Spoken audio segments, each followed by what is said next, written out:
नमस्कार दोस्तों, एक नए चैप्टर के साथ फिर मैं आप लोग के सामने हूँ, जिसका जो है चैप्टर का नाम है जीव जनन कैसे करते हैं, डीएनए स्ट्रक्चर।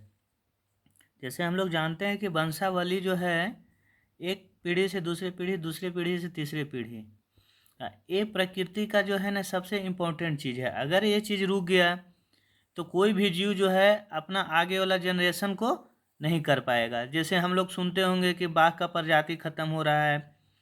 पहले आप लोग जो है ना देखते होंगे कि चील जो है ना बहुत ज़्यादा आता था, अब चील ख़त्म हो गया।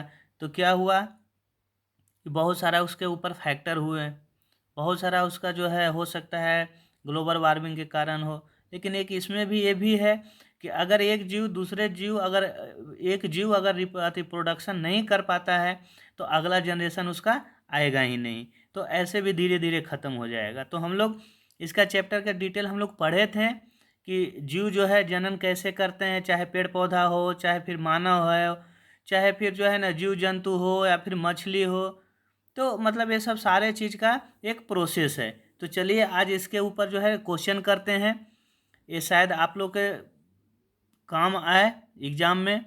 तो पहला क्वेश्चन है कि नए जीवों की उत्पत्ति की प्रक्रिया कहलाती है। नया जीव जो है उत्पत्ति की प्रक्रिया कहलाती, क्या कहलाती? वृद्धि, श्वसन, जनन, पोषण। तो हम लोग जानते हैं जनन, जनन के द्वारा ही नया जीव उत्पन्न होगा। दूसरा है अलैंगिक जनन में भाग लेते हैं। अलैंगिक जनन में जो है भाग कौन लेते हैं? तो 2 अभिभावक, 1 अभिभावक, 3 अभिभावक और कोई नहीं, तो 1 अभिभावक। इसमें क्या होता है कि अमीबिया वगैरह जो है कि अपने आप से जो है ना टूट कर वो फिर बनते हैं। ये ऐसा प्रोसेस है कि जिसके द्वारा जो है धरती पर जीव जो है अपना जो है प्रोडक्शन, अपना जो है जनरेशन को आगे की तरफ बढ़ाता है। 1 से 2, 2 से 4, 4 से 10। ये चैप्टर आप लोग के लिए भी इम्पोर्टेंट है और आने वाला एग्जाम के लिए भी इम्पोर्टेंट है। अमीबा में जनन होता है। अमीबा में कैसे जनन होता है? तो ये देखिए अमीबा में कैसे जनन होता है। Fission in amoeba. अमीबा में जनन कैसे होता है? फिजन के द्वारा होता है। देखिए यहाँ पे है elongation of nucleus, division of nucleus and cytoplasm. ये देखिए यहाँ से जैसे हो रहा है, ये धीरे धीरे क्या हो रहा है कि बढ़ते बढ़ते ये क्या हो रहा है, टूट रहा है। टूटने के बाद ये क्या होगा, 2 भाग में बढ़ जाएगा। तो ये क्या होगा, अमीबा में जनन कैसे होता है? कली द्वारा, द्विखंडन द्वारा, बहुखंडन द्वारा, बीजाणु द्वारा। तो द्विखंडन द्वारा ये क्या होता है कि 2 पार्ट में टूटता है। यही जो है ना इसके पहले का क्वेश्चन एक हम लोग पढ़े थे अलैंगिक जनन, यही अलैंगिक जनन है। जो है एक अभिभावक मतलब एक आदमी एक ही उसमें भाग ले पाता है, उससे जो है बनने वाला जो है जनन होता है उसको अलैंगिक जनन बोलते हैं। अमीबा क्या है? द्विखंडन, मतलब अमीबा जो है अपने आप को 2 भाग में तोड़ देता है और अपना जनन करता है। प्लास्टोमोडियम में जनन की विधि, प्लास्टोमोडियम जो है उसमें जनन की विधि क्या है? द्विखंडन है, कली है, बहुखंडन है, अब बीजाणु जनन है। तो इसमें क्या है? बहुखंडन है। मतलब कि अमीबा जो है ना 2 खंडन में हो रहा था, लेकिन प्लास्टोमोडियम जो है वो बहुत सारा मतलब 3 भाग, 4 भाग, 5 भाग में टूटता है। खमीर ईस्ट में जनन होता है। खमीर में जो है जनन कैसे होता है? द्विखंडन, बहुखंडन, कली द्वारा और बीज द्वारा। तो कली द्वारा, खमीर का नाम, खमीर का ईस्ट का नाम आप लोग सुने होंगे। बीजाणु जनन पाया जाता है। बीजाणु जनन किस में पाया जाता है? अमीबिया में, ईस्ट में, राइजोपस में और मानव में। तो किस में है? राइजोपस में। अलैंगिक जनन में संतान होती है। अलैंगिक जनन में कैसा संतान होता है? पूरी तरह भिन्न, माता पिता से समान, केवल नर केवल मादा। तो माता पिता से समान होता है। पुष्पीय पौधों में जनन, देखिए पुष्पीय पौधों में जनन थोड़ा समझिए। देखिए यहाँ पे है, तो ये मल्टीपल क्वेश्चन है लेकिन आप लोग के देखिए पुष्पीय में देखिए यहाँ ओव्यूल है, यहाँ जो है सिपल है, यहाँ जो है रिसिपेटल है, ये ओवरी है। ये देखिए यहाँ के स्टेमिना जो है एंथर और फिलामेंट, ये 2 पार्ट है। यहाँ पे देखिए ये 2 पार्ट है। ये परागण जिसको हम लोग बोलते हैं। ये यहाँ पे देखिए पेटल है, ये अस्टिगा है, ये अस्टाइल है और पिस्ट इल है। तो ये क्या होता है कि पुष्पीय में जनन जो है फूल के द्वारा होता है। सबसे पहले क्या होता है कि अपने आप को फूल को यहाँ पे देखिए, यहाँ पे फूल है ना, ये इसको डेवलप कर रहा है। ये डेवलप करने के बाद क्या होता है कि उसमें जो है फिर फूल के बाद धीरे धीरे उसमें फल लगता है। वो जो फल लगता है वो फल के अंदर में जो बीज होता है, कुछ कुछ देखे होंगे पौधे में कि बीज जो है या तो अंदर होता है और किसी किसी पौधे में जो है बीज जो है बाहर भी होता है। तो पुष्पीय पौधों में जनन अंग होता है कौन सा? फूल। फूल के द्वारा पुष्प में जनन होता है। परागन बनते हैं, परागन कहाँ बनते हैं? अंडाशय में, वर्तिका में, परागकोश में, बीजांड में। तो कहाँ बनते हैं? परागकोश में। परागन से ही जो है ना, जैसे हम लोग कभी कभी देखते हैं कि एक पौधा है उसमें जो है ना तितली बैठता है। तितली क्या करता है कि वही परागन को जो है अगर तितली के द्वारा अगर उसका पैरों के द्वारा दूसरे फूल में चला गया तो वो क्या होता है उस हिसाब से रिप्रोडक्स करके वो नया पेड़ पौधा बनाते हैं। नहीं तो अभी क्या है कि लैब में जो है ना नया चीज़ बनने लगा। जैसे अब अभी देखिए सारा चीज़ हाइब्रिड मिलता है। आप देखिए बाजार में जाइए, अमरूद जो हम लोग पहले खाते थे तो उसका एक साइज लिमिट था। अभी बड़ा बड़ा अमरूद एक साइज कम से कम आधा आधा केजी का आ रहा है। तो ये सब चीज़ क्या है कि हाइब्रिड किया गया। बीजांड पाया जाता है। बीजांड कहाँ पाया जाता है? परागकोश में, अंडाशय में, वर्तिका में, दल में। तो कहाँ होता है? अंडाशय में। परागन की प्रक्रिया है। परागन की क्या प्रक्रिया है? परागन की प्रक्रिया है परागन का अंकुरन, परागन का वर्तिकाग्र पर पहुंचना, निषेचन, भ्रूण निर्माण। तब परागन का वार्तिका पर निषेचन अभी आपको बता रहे थे। ये देखिए, ये देखिए, ये देखिए, ये क्या है? मधुमक्खी है। मधुमक्खी फूल पर देखिए यहाँ परागन है, परागन को जो है लेके जा रहा है। ये इसका पैर के द्वारा जो है ना माध्यम से जो है पोलन जो है ये दूसरे पर बैठा। तो ये क्या हुआ कि ये जो है परागन को एक जगह से दूसरे जगह ले गया। तो वो क्या हुआ कि वहाँ पे जो है वो नया पौधा बनेगा। तो परागन की प्रक्रिया कैसे होता है? वर्तिकाग्र पर पहुँचाने पर।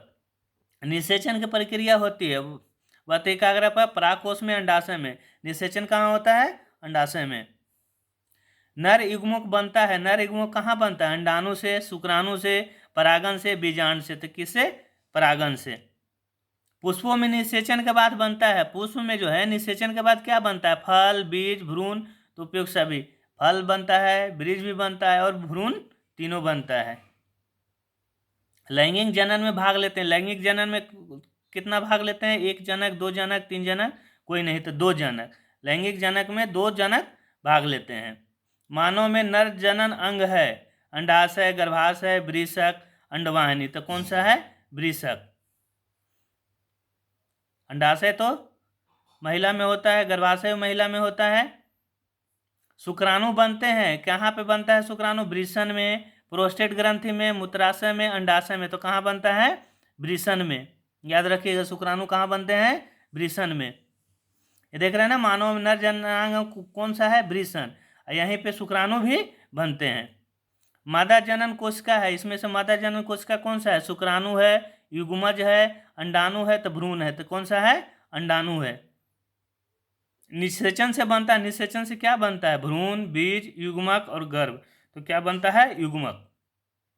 भ्रूण का विकास होता है। भ्रूण का विकास कहाँ होता है? अंडाशय में, गर्भाशय में, वर्तिका में, तने में। तो कहाँ पे होता है? गर्भाशय में। ये देखिए ये देखिए, ये जो है गर्भाशय है। इसी में देखिए यहाँ पे जो है भ्रूण जो है धीरे धीरे डेवलप हो रहा है। यहाँ देखिए, ये देखिए, ये जो है ये गर्भाशय है। यहीं पे जो है भ्रूण का डेवलप होता है। मानव में निषेचन होता है अंडाशय में, गर्भाशय में, अंडवाहिनी में। तो किस में होता है? अंडवाहिनी में।